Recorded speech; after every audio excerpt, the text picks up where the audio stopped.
Good morning, children. Today we are starting with units and dimension. This is chapter 2, class 11, physics. Let's start.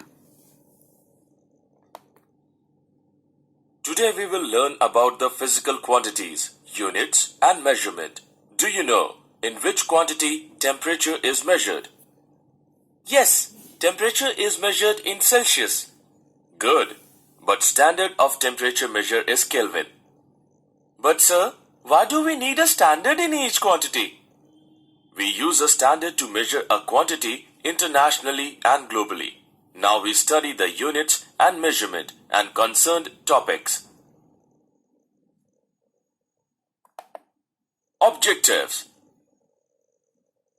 At the end of this lesson, you will be able to define units and measurement, understand measurement of length, measure mass, measure time, analyze errors, understand significant figures, write the dimensional formula and equations, understand dimensional analysis. In this video, today I am going to take only units and measurement. Let's start. Units and measurements. Measurement play a very vital role in the study of physics. Measurement of a physical quantity requires A. A standard in the form of which that quantity is to be measured.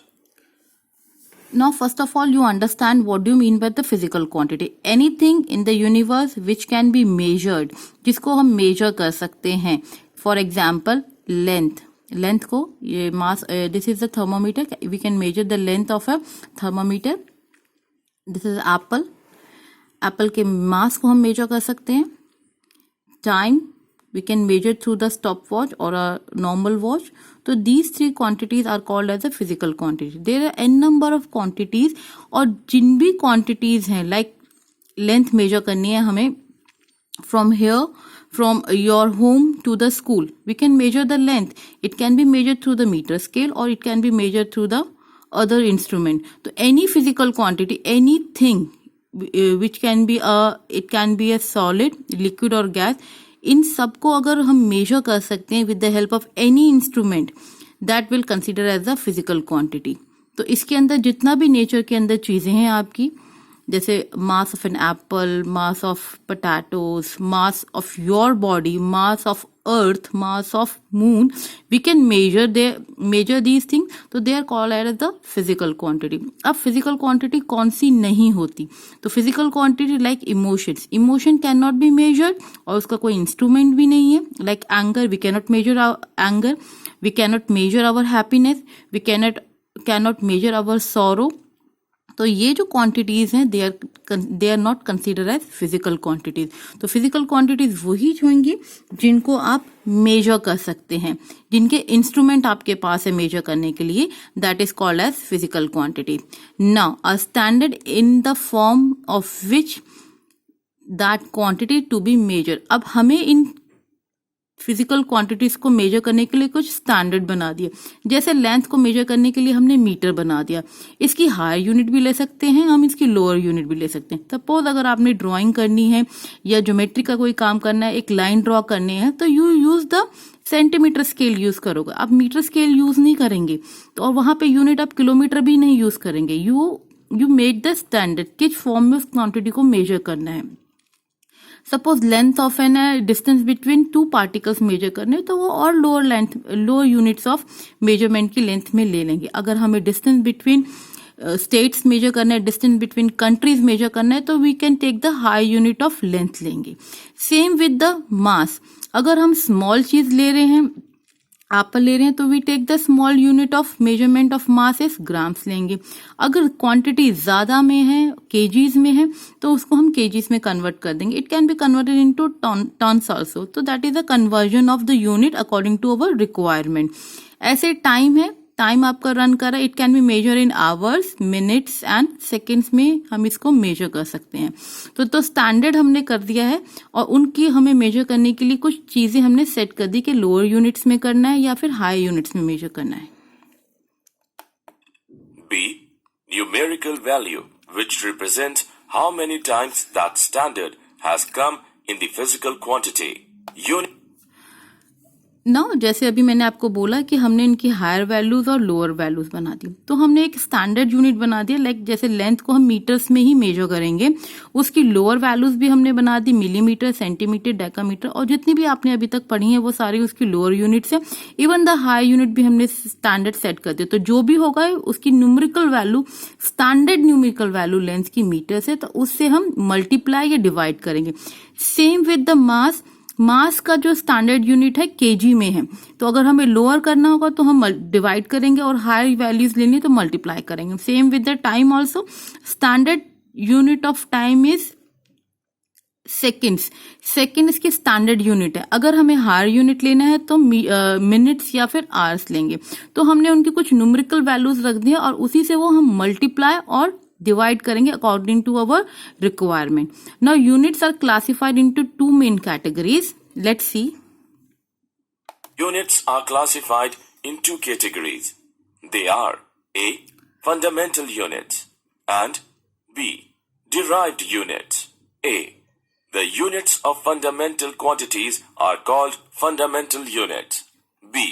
The units which are derived with the help of fundamental units without involving any numerical value are called derived units. Now units जितनी भी हमने उनको two categories में करा है, fundamental units and the derived unit. Fundamental units कौन सी होती है? जितनी भी हमारी फिजिकल क्वांटिटीज है इन अवर यूनिवर्स, तो हमने उनको 7 कैटेगरीज में डिवाइड कर दिया है। I will show the table also. तो 7 कैटेगरीज हमने डिवाइड किए। सपोज आपके पास कुछ, घर की बात कर लेते, घर के अंदर आपकी बहुत सारी चीजें, होम के अंदर बहुत सारी चीजें, तो बहुत सारी चीजें आपकी जो हम लेंथ में मेजर कर सकते हैं, लाइक लेंथ, एरिया, जो भी है that they are come under category of length में ही आएंगे। सपोज एरिया मेजर कर रहे हैं, एरिया का फॉर्मूला क्या रहता है? Length into breadth. तो लेंथ भी आप मीटर स्केल से हेल्प से मेजर करोगे, और ब्रेथ भी आप मीटर स्केल से ही मेजर करोगे। If you talk about the height, height भी आप मीटर स्केल से ही मेजर करोगे। तो they are come in the category of length. Now अगर आपके पास कुछ मास कैलकुलेट करना है, वेट कैलकुलेट करना है, तो उनको हम अलग कैटेगरी में रखेंगे।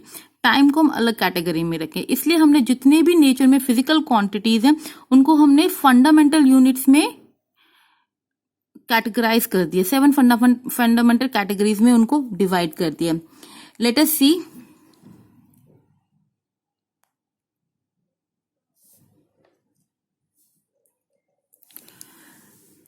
Now you can see the 7 fundamental physical quantities like length है। length basic quantity आपकी length है। Here is the definition of length is given. The meter is the length of the path traveled by a light in vacuum during the time travel. This is the second. तो ये इनकी definition दे रखी है। Just read this definition. बस we have to consider that the basic quantity, सारे जितनी भी physical quantity था, first category आपके क्या है? Length है। And that will the standard unit क्या है उसकी? Meter है। The next category is your mass, which is measured in kilograms. Time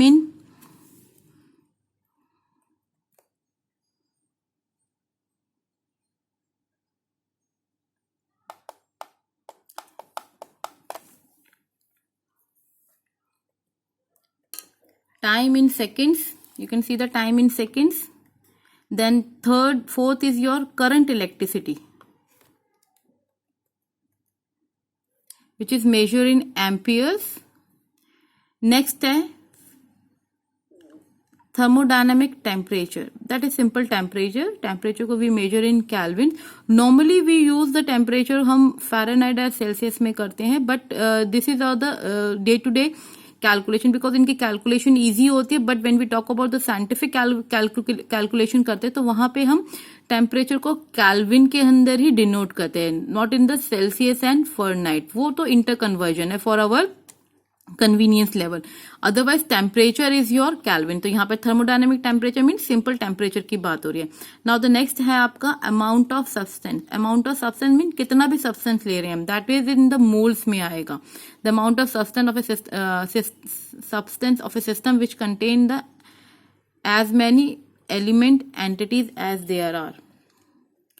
now next category है आपकी luminous intensity, which is called luminous intensity is candela, उसकी unit है। तो यहाँ पे उसकी डेफिनेशन दे रखी है। Now after this is 7 fundamental quantities हैं हमारे पास। Two supplementary physical quantity. अभी मैंने आपको 7 फंडामेंटल क्वांटिटीज बता दी हैं। अब इसके साथ इनमें 2 एडिशनल और क्वांटिटीज दे दी। One is the plane angle, other is the solid angle. अब प्लेन एंगल क्या होता है वो समझो। Plane angle d theta is the ratio of the length of an arc ds to the radius r। यहां पे आपका सपोज ये फिगर बना हुआ है आपका, दिस इज योर फिगर। तो ये प्लेन एंगल जो आप अपनी नोटबुक्स में ज्योमेट्री में बनाते हैं, तो वहां पर आप एंगल बनाते हैं 30 डिग्री का, 40 डिग्री का, 50 डिग्री का एंड सो ऑन। तो डी थीटा तो वो एंगल हो गया। And length of an arc, ये लेंथ ऑफ एन आर्क ही है, ये फॉर्मूला आपने ज्योमेट्री में भी करा होगा, length of A arc upon radius, क्योंकि ये सर्कुलर रहेगा, प्लेन फिगर है, तो यहाँ पे इसका रेडियस। तो डी थीटा क्या हो जाएगा, the angle is d theta is plane angle d theta is ds मतलब r upon radius and it is measure in radians में मेजर करते हैं if you talk about the plane angle. Now next आपका category आती है supplementary fundamental में solid angle, that is d omega से denote कर, this symbol is called as omega. ये यूनिट आप अपने ओम्स के लिए भी पढ़ा होगा, तो हम इन्हीं यूनिट्स, कुछ यूनिट्स हैं सेम सिंबल्स हैं, वो you can use in other physical quantities also. तो ये जो सॉलिड एंगल है, सॉलिड एंगल की बात करेंगे तो हम लेट अस एज्यूम अ वाटरमेलन। वाटरमेलन आजकल आप गर्मी है सभी लोग खा रहे होंगे, तो फिर टॉक अबाउट द वाटरमेलन, तो उसका हमने एक छोटा सा पीस सेंटर तक कॉनिकल फॉर्म में कट कर लेते हैं। It can be any shape, आप स्क्वायर की फॉर्म में भी कट कर सकते हैं, तो आपको स्क्वायर पिरामिड मिल जाएगा। रेक्टेंगल आप इसको ट्रायंगल की फॉर्म में करेंगे, आपको ट्रायंगुलर पिरामिड मिल जाएगा। अब यहाँ पे किसी भी शेप में आपने इसके पीस को कट कर लिया, we are talk about the solid angle. तो सॉलिड एंगल मतलब 3 डायमेंशनल फिगर है, लाइक योर क्यूब, क्यूबाइड। तो यहाँ पे हमने स्फीयर का लिया है, तो स्फीयर के लिए हमने छोटा सा अगर आप पीस कट कर रहे हैं सेंटर तक, तो ये जो एंगल बनेगा छोटा, that is d omega as the ratio of intercept of area d A. तो कितना एरिया आपने कट करा है फ्रॉम दैट कंप्लीट स्फीयर में से। Describe about the apex O, O is your centre, as the centre the square of radius r, और कितना उसका रेडियस है, क्योंकि आपका स्फीयर होगा तो उसका कोई ना कोई रेडियस होगा, which is equal to d five is equal to d A. अब की बार यहाँ पे एरिया आ गया, यहाँ पे लेंथ आई बिकॉज ये प्लेन फिगर है, यहाँ पर आपका एरिया आ जाएगा, एरिया अपॉन रेडियस का square. And this angle solid angle is measure in steradian, steradian इसकी यूनिट है सॉलिड एंगल की मेजर करने की, एंड रेडियन यूनिट है प्लेन एंगल की मेजर करने के लिए। तो this is all about your fundamental unit. तो 7 फंडामेंटल यूनिट्स हैं हमारे पास एंड 2 डिराइव्ड 2 सप्लीमेंट्री यूनिट्स हैं, that is your plane angle and your solid angle.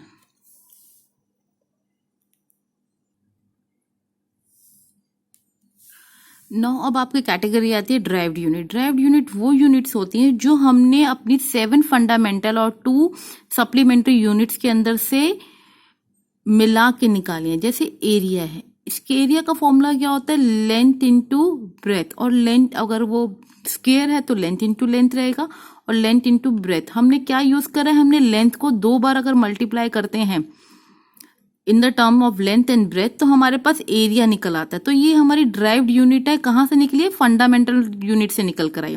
Same with the volume है, वॉल्यूम है क्यूबिक मीटर, इसकी यूनिट क्या आती है, मीटर क्यूब। तो मतलब हमने लेंथ को 3 बार अगर हम मल्टीप्लाई कर देंगे तो आपका वॉल्यूम आ जाएगा। तो again it is a drive unit from the fundamental unit. Now speed and velocity, speed and velocity इनकी यूनिट क्या होती है, मीटर पर सेकंड रहती है या किलोमीटर पर आवर रहती है। मीटर पर सेकंड मतलब इसको हमने लेंथ और टाइम को दोनों को फंडामेंटल क्वांटिटीज को यूज करके हमने एक ड्राइव्ड यूनिट निकाली, स्पीड या फिर velocity. Same with the acceleration, acceleration की यूनिट होती है मीटर पर सेकेंड स्क्वायर। मतलब हमने कौन सी 2 ड्राइव्ड यूनिट यूज करी है, लेंथ, मीटर मतलब लेंथ यूज करें, और सेकेंड को 2 बार ही हमने मल्टीप्लाई कर दिया। तो हमारे पास एक नई फिजिकल क्वांटिटी आ जाती है एक्सेलरेशन, जब हम लेंथ को एक बारी और उसको डिवाइड करेंगे सेकेंड को 2 बारी से, तो हमारी एक नई यूनिट आ गई, दैट इज एक्सेलरेशन।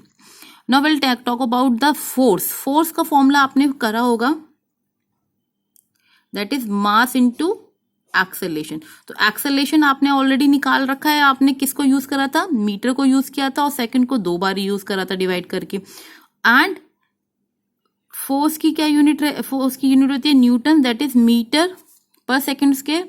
तो अगर हम न्यूटन्स को सब डिविजन करते हैं, इनको express in the term of SI units में करते हैं, तो मास का एम आ गया, एक्सेलेरेशन इज मीटर पर सेकेंड स्क्वायर, मास का केजी आ गया और मीटर पर सेकेंड स्क्वायर। तो न्यूटन का क्या हो जाएगा, it is a drive unit because it is mass into acceleration. Mass को और एक्सेलेरेशन को मल्टीप्लाई करने के बाद आपको एक नई यूनिट मिली, that is your force. Same with the pressure, pressure आपका होता है फोर्स अपॉन एरिया। तो फोर्स आपकी एक ड्राइव्ड यूनिट है, ड्राइव्ड यूनिट के अंदर से एक और ड्राइव्ड यूनिट निकाली आपने, प्रेशर। ऐसी आपकी एनर्जी एंड वर्क है, वर्क इज द वर्क की भी आपकी यूनिट जूल्स में आती है। Again it is a drive unit from Newton metre, that is work done होता है आपका फोर्स इंटू डिस्प्लेसमेंट होता है। डिस्प्लेसमेंट मतलब लेंथ हो गया। तो फोर्स को अगर लेंथ से मल्टीप्लाई कर देते हैं हम, तो हमारी एक और ड्राइव यूनिट आ जाएगी, वर्क या फिर एनर्जी। ऐसी आपकी electric potential, current density, electric resistance, they are n number of derived unit. आपके पास बहुत सारे ड्राइव्ड यूनिट है जो हम फंडामेंटल यूनिट्स को एक बार 2 बार किसी को किसी के साथ मल्टीप्लाई करके कॉम्बिनेशंस बना के हमने फंडामेंटल यूनिट्स को यूज करा है to get the derived units. I'm end up with the session. Today's session is end up with this topic only.